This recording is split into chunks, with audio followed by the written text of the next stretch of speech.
কুমার সিং এর নেতৃত্বে 4 জনের একটি সেনা প্রতিনিধি দল বাংলাদেশ সফরে আসছেন এই খবর দিয়েছিলাম। এই খবরের সত্যতা নিয়ে কিছু দর্শক প্রশ্ন তুলেছেন। আমার সংবাদ সূত্রের বিশ্বস্ততা নিয়েও বলেছেন 2-4 জন।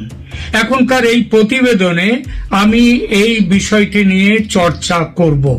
তবে সেই চর্চার আগে একটা কথা বলে রাখি যে 2-1 জন দর্শক বলেছেন আমি বলেছিলাম 14 থেকে 16 অক্টোবর এই 3 দিন বাংলাদেশ সফরে আসছেন ভারতীয় যে মিলিটারি ইন্টেলিজেন্সের 4 কর্তা। তো 2-1 জন বলেছেন ঠিক আছে 14 তারিখ তো কাল, তো দেখা যাবে কাল তারা আসেন কিনা। আমার এই ব্যাপারে প্রশ্ন, দেখুন আমি খবর যেটা পেয়েছি সেই খবর দিয়েছি, আপনি সেই খবরকে যদি আমার কথা অনুযায়ী আসবেই কিনা, এটা আমার নানা রকম সমস্যা হতে পারে, তার জন্যই আসতে পারে না, নানা রকম পরিস্থিতির পরিবর্তন হতে পারে, তার জন্য এরকম হতে পারে। কিন্তু আমার খবর যে সত্যি এবং সেটা কত বড় সত্যি সেটা আমি বলবো। সেই সঙ্গে আমি এই প্রশ্নটা নিয়ে আলোচনা করব। তার সাথে আলোচনা করব শেখ হাসিনা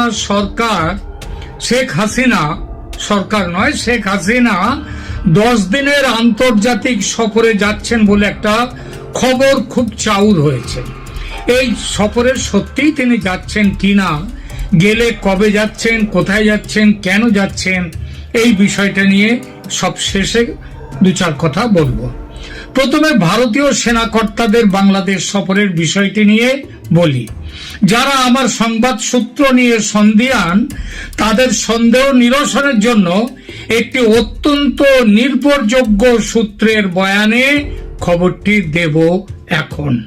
নর্থ ইস্ট নিউজের খবরে যাদের বিশ্বাস হচ্ছিল না তারা নিশ্চয়ই এবারের এই খবরে বিশ্বাস করবেন, কারণ এই খবরটা হচ্ছে সেই news straight from horse's mouth বলে একটা কথা আছে না, ইংরেজিতে প্রবাদ, যার বাংলা মানে হলো ঘোড়ার মুখ থেকে খবর নিয়ে আসা, যার অর্থ গুজব বা পরচর্চার মাধ্যমে নয় বরং একটি নির্ভরযোগ্য এবং কর্তৃত্বপূর্ণ উৎস থেকে আসে যে খবর।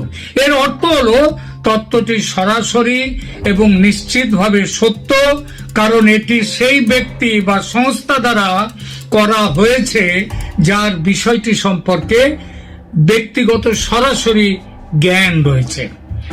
তো এইবার সেই জায়গায় আসবো। ভারতীয় মিলিটারি ইন্টেলিজেন্স বিভাগের 4 কর্তার এই সফরের খবর দেখুন বাংলাদেশ সেনার তাদেরই ওয়েবসাইটে। এই খবরটা দেখুন, আমি একেবারে ঘোড়ার মুখে খবর, এবার সেই খবরটা আপনাদেরকে জানাবো। একদম উপরে শিরোনামে লেখা আছে www.bdmilitary.com, অর্থাৎ www.bangladeshmilitary, এই তাদেরই ওয়েবসাইট থেকে। কি হেডিং আছে খবরে দেখে নিন আপনার পর্দায়, বাংলাদেশ মিলিটারি ফোর্সেস, এবং তার নিচে লেখা রয়েছে এটা, তার নিচে হেডলাইনটা হচ্ছে Indian army intelligence visit to Dhaka raises concerns and স্ট্রেন্ড bilateral ties. মানে ইন্ডিয়ান আর্মি ইন্টেলিজেন্সের ঢাকা ভিজিট, সেটা বাংলাদেশের, সেটা কনসার্ন, লোকের খুব সন্দেহের চোখে দেখছেন। এবং বর্তমান পরিস্থিতিতে এই যে দ্বিপাক্ষিক সম্পর্ক যেখানে অত্যন্ত অবনত হয়েছে, সেই পরিস্থিতিতে এই সম্পর্ক কিভাবে সেখানকার বাংলাদেশ আর্মির সেই ভিজিট তাদেরকে এবং বাংলাদেশে কিভাবে সন্দেহের চোখে দেখা হচ্ছে সেই বিষয়ে খবরটা। তাহলে খবর যে মিথ্যে নয় সেটা দেখলেন। এবার আপনাদেরকে খবরের শুধু একটু অংশ পড়ে দিই। এখানে লেখা আছে a 4-member team from the Indian Army's military intelligence within bracket MI unit led by Major General Kundan Kumar Singh will arrive in Dhaka for a 2-day visit from 14 to 16 October, a development that has stirred unease and suspicion within Bangladesh defense and diplomatic circles and deteriorating relations with New Delhi. অর্থাৎ কুন্দন কুমার সিং এর নেতৃত্বে 4 সদস্যের যে দলটি 14 থেকে 16 October এখানে বাংলাদেশে আসছেন, এটাতে বাংলাদেশের আনিজ মানে কি বলবো অস্বস্তি তৈরি করেছে এবং সন্দেহ তৈরি করেছে কাদের মধ্যে? বাংলাদেশ ডিফেন্স, বাংলাদেশ সেনার মধ্যে এবং ডিপ্লোম্যাটিক সার্কেলস, কূটনৈতিক যে বিভাগ, কূটনৈতিক যে চক্র আছে তাদের মধ্যে, কূটনৈতিক মহলের মধ্যে। তারপরে কি লিখছে এখানে সেটাও একটু পড়ছি। This marks the first visit by an Indian Army intelligence delegation since the interim government under Professor Mohammad Yunus assumed office on 8th August 2024. তার মানে ইউনুস সাহেব এই যে 8ই আগস্ট এই ক্ষমতা গ্রহণের পর এটা হচ্ছে ভারতের প্রথম ইন্ডিয়ান আর্মির প্রথম এখানে ভারতে তাদের সফর। This visit comes at a time when ties between the two countries are at their lowest ebb in decades. India is preparing to host former Prime Minister Sheikh Hasina, who is accused by এইসব কথাগুলো, অনেক কথা রয়েছে।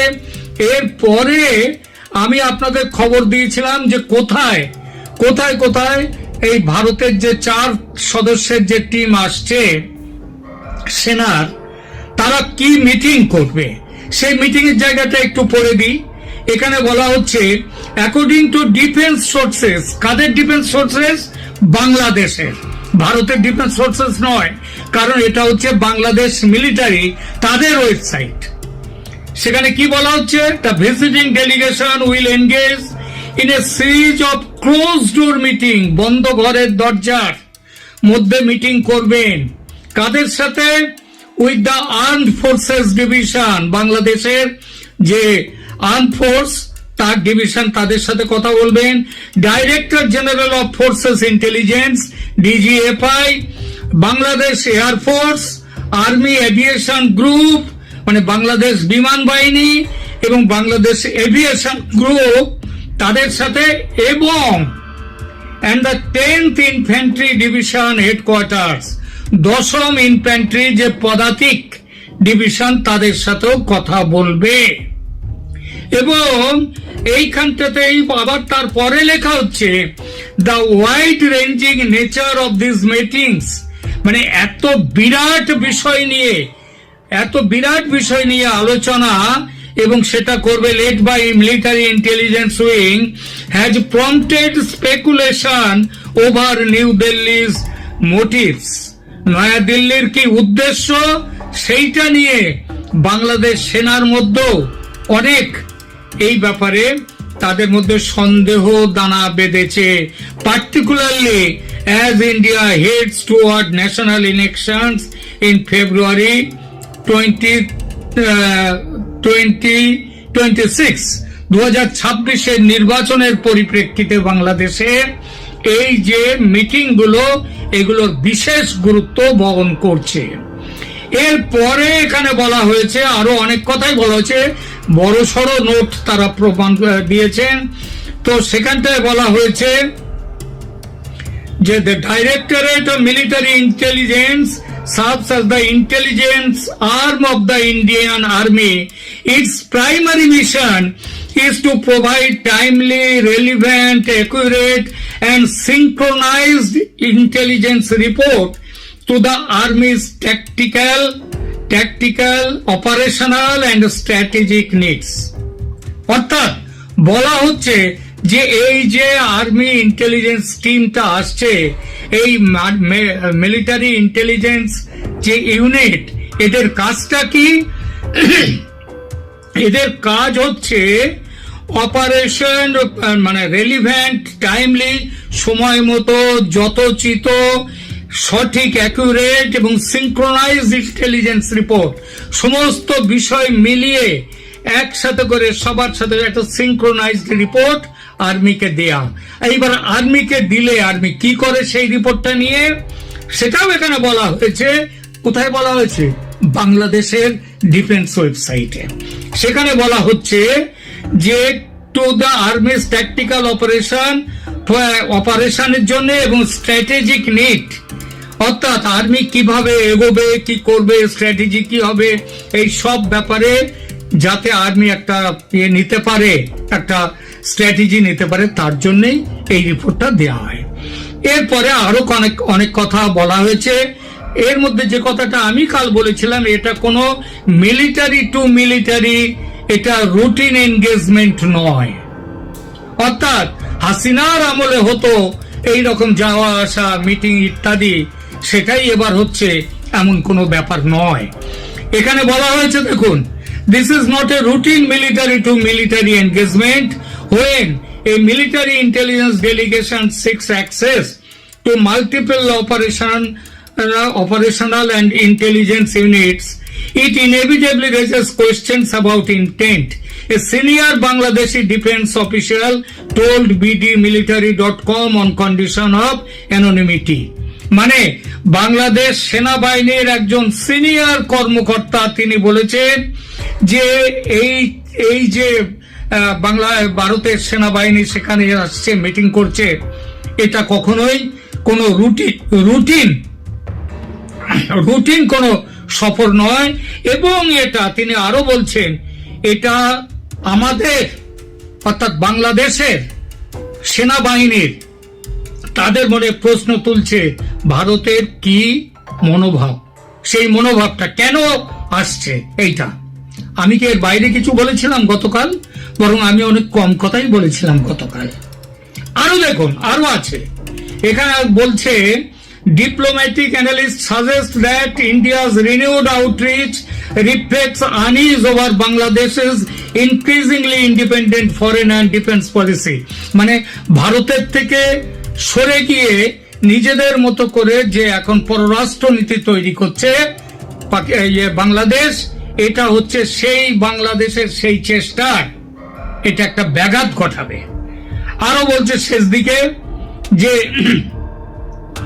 echoing the sentiment, foreign advisor Tawhid Hossain stated earlier this week that Bangladesh elections are not India's business. Bangladesh, তৌহিদ হোসেন বলেছিলেন Bangladesh election ইন্ডিয়ার business নয়।